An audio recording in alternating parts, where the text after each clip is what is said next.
Professional musicians use the Nashville Number System to quickly learn and perform new songs. And after this video, you will too. Starting right now.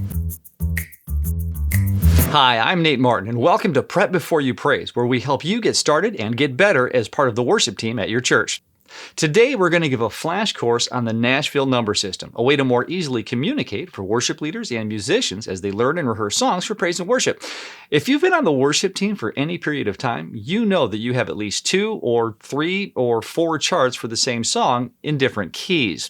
If a man is to lead a song, it's going to be in a different key than if a woman were to sing it.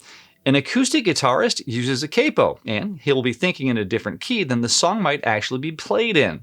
Now, wouldn't it be great if you could use just one chart to be able to read and play the music for a song in any key? Well, studio musicians do, and they've been doing it since 1957. They use a system called the Nashville Number System.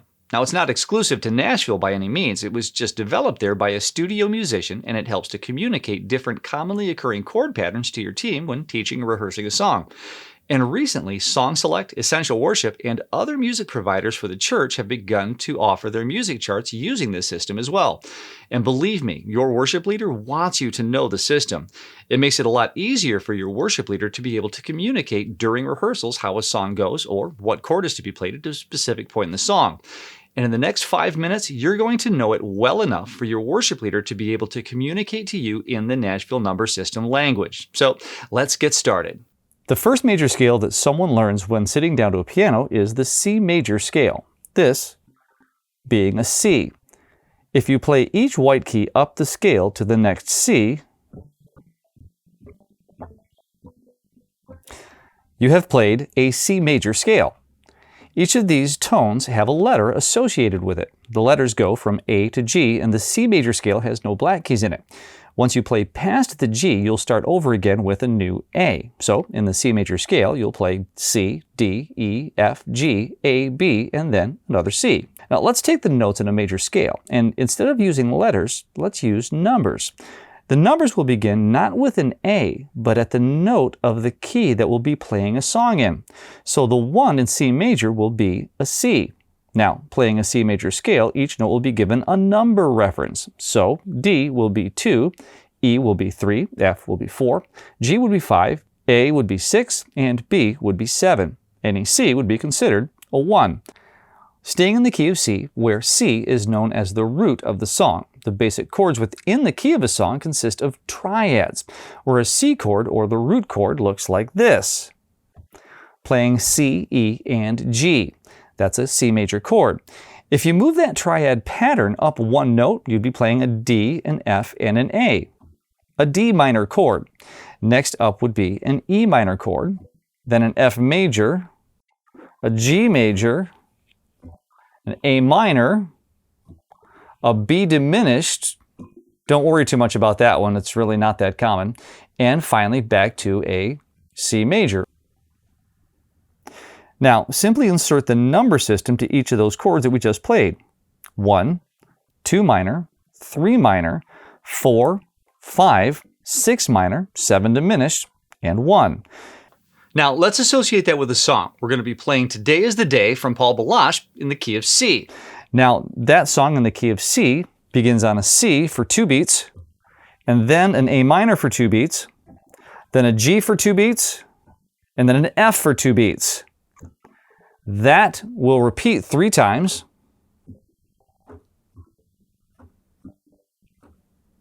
One more. And then it goes to a 2 minor or a D minor,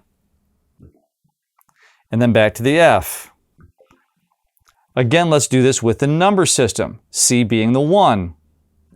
If you go down the notes, you're going 1, 7, 6, 5, 4. So you're going a 1, then a 6 minor, then a 5 would be the G chord, then the 4 would be an F chord. Repeat that again. Once more. And then the 2 minor, which is the D minor. And then back to the 4. And then back to the 1 to repeat that process again. That's really it. That's the number system in a nutshell. But what if we want to play the song in the key of G so that someone else might be able to sing it? Well, we can do that. Now the G becomes the 1. Because we're playing in the key of G, now the notes that are associated with the scale are G, A, B, C, D, E, F sharp, and G. That makes up the G major scale.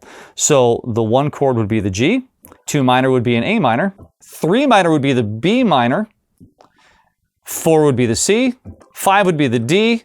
You're a guitar player, you already know these. E minor would be the 6 minor, the F sharp diminished, then again back to the 1 or the G. So let's play that song with the number system. 1, 6 minor, 5, 4. 1, 6 minor, 5, 4. 1 again, 6 minor, 5, 4, to the 2 minor, A minor, back to the 4, which would be the C. And we've learned this song without changing your chord charts in a different key. You can take that and you can apply it to any key you want to. If you want to play it in D, D becomes the 1 chord. E minor becomes the 2 minor chord. Now, if you're a guitar player, you're already familiar with the G and the A being the 4 and the 5.